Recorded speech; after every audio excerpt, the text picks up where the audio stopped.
Howdy, everybody. Another episode of... what is it? The Ramblins of an Old Fool. Well, I tell you, today we got 12 miles in, and we got last half mile was in the rain, so we didn't get any more. But I'll tell you, it's been a good day. Got a little tired, had a big long hill going up. We're driving back to Viroqua. It was quite a long hill when we drove back. Kind of excited tonight. We got a motel room. I get to get cleaned up, and I'll tell you, I'm looking forward to it.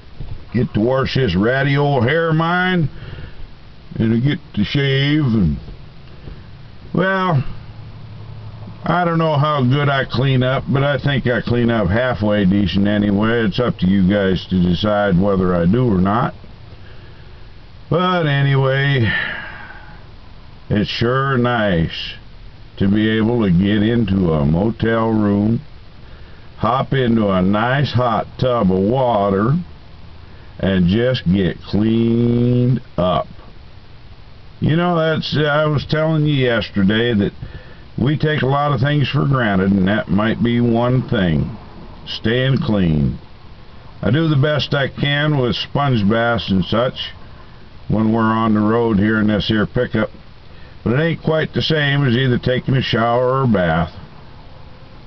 And I think we take a lot of things for granted, like the food we eat. We don't pay much attention to where it comes from.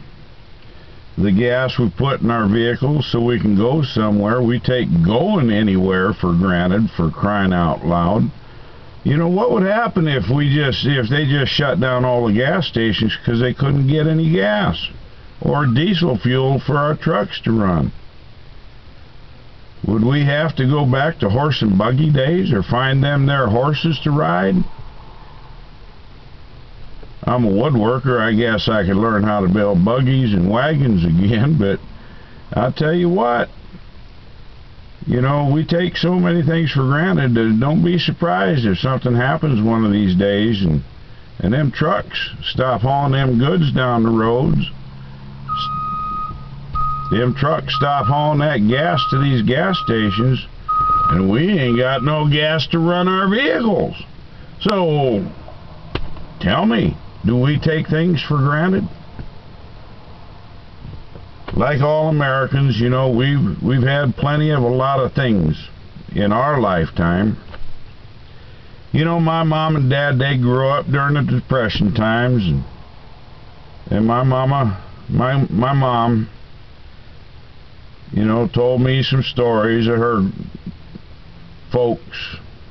They were settlers out there in eastern Montana, and just lived in an old shack out there with an old potbelly stove, and they built a barn where they could put the milk cows in. So they had fresh milk every day, and they churned their own butter and raised their own beef, raised their vegetables right out there in that their garden. And they pretty much raised everything they ate. That's how they lived. You know, how many people out there know how to grow a garden? How many people out there know how to do much with their hands? You know, a lot of people, you know, they're pretty computer smart or book smart, but would they know when to go out and start hoeing a garden? Or would they know how to change the oil in their vehicle? Or any number of things. Anyway, these are just the ramblings of an old fool. You know, I tell you, this walk is something else, and it's a very humbling experience. Get to meet some wonderful, wonderful people out here.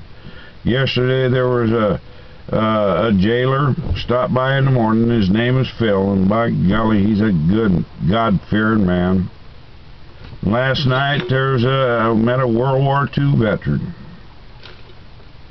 And today I met a Vietnam veteran. You know, those people sacrificed for the freedoms and liberties we have today, the ones that we enjoy every day.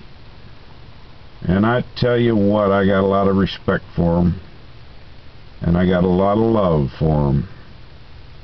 And we need to, each and every one of us, look to our veterans from the past as well as the ones that are serving right now and dying over in Afghanistan or possibly even Iraq, but most likely Afghanistan. And they're dying for liberty and freedom. So how can we turn our backs on them? Anyway, from the ramblings of an old fool, keep your wheels a-turning and your head a-moving. And your hands, just keep them busy. God bless you and God bless America.